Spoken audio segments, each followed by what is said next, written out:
Mr. President, members of the Security Council, the people of Syria continue to face a profound humanitarian crisis. More than 16 million people, over 70% of the population, require assistance. 3/4 are women and children. And as Mr. Pedersen has just set out, the recent escalation of hostilities in the northeast, along with regular attacks in the northwest and other places, continue to deepen people's suffering. Since the 6th of August, at least 25 civilians have been killed because of the fighting in Deir ez-Zor. An estimated 3,500 families were forced to flee their homes, although the majority have since been able to return.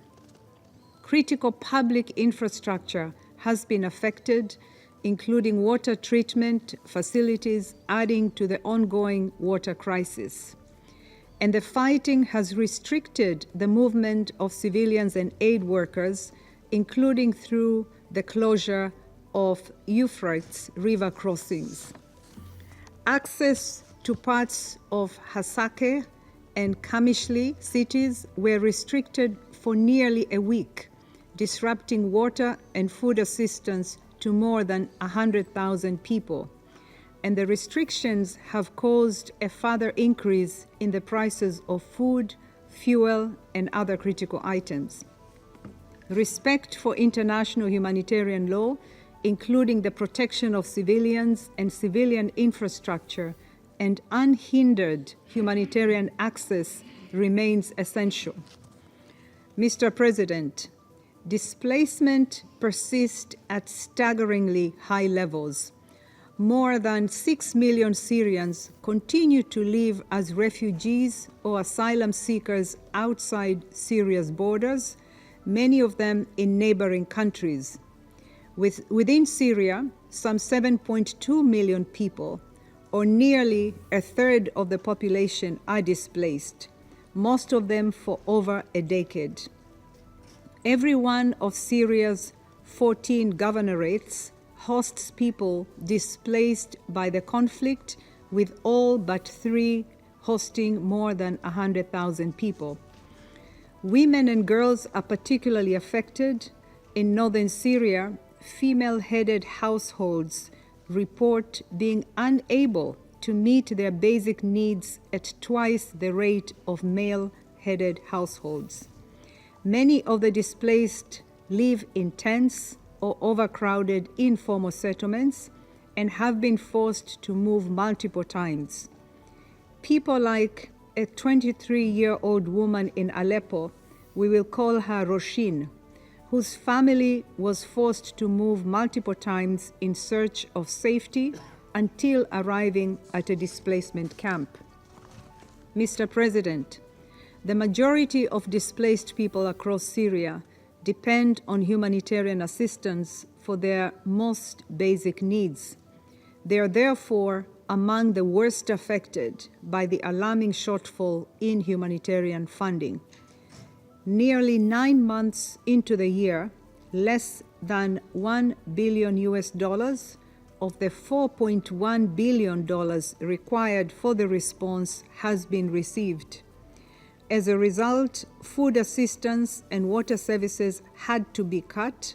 The World Food Programme reports that many families are eating smaller portions, skipping meals, and have a less diverse diet, putting them at risk of malnutrition. Negative coping mechanisms, including forced and child marriage and child labor, have also risen. Water tracking services for internally displaced people have had to be scaled back, affecting, for example, at least 50,000 people in Tel Rifat. Without an increase in funding, nearly 200 camps in the northwest will be cut off from water and sanitation support by next month, affecting nearly 250,000 camp residents, most of them women, and children. And by the end of the year, some 230 health facilities, half of the functional health facilities in the Northwest, including maternal and children's hospitals, are heading towards full or partial closure, affecting access to life-saving and emergency health care for over 1 million people. Beyond life-saving assistance, greater investment in early recovery projects is also critical to providing more sustainable solutions to the displacement crisis. Such a project has provided agricultural inputs to people returning to their homes in Deir ez-Zor to help restore their livelihoods. For the same reasons, the OCHA-administered Syria Cross-Border Humanitarian Fund is supporting an early recovery and livelihood project which aims to provide professional training and to rehabilitate markets and schools. We urge donors to redouble their efforts for the humanitarian response, including for early recovery. Mr. President, nearly half of those displaced in Syria are in Idlib and northern Aleppo. For these people, the cross-border operation from Turkey remains a lifeline. It not only facilitates the passage of relief supplies, but also assessment visits by UN staff to ensure the efficient and effective distribution of assistance. We welcome the government of Syria's extension of permission to use the Bab al-Salam and al-Rahi crossings for a further 3 months. We hope that the use of these crossings, alongside Bab al-Hawa, will remain available as long as the current levels of need persist.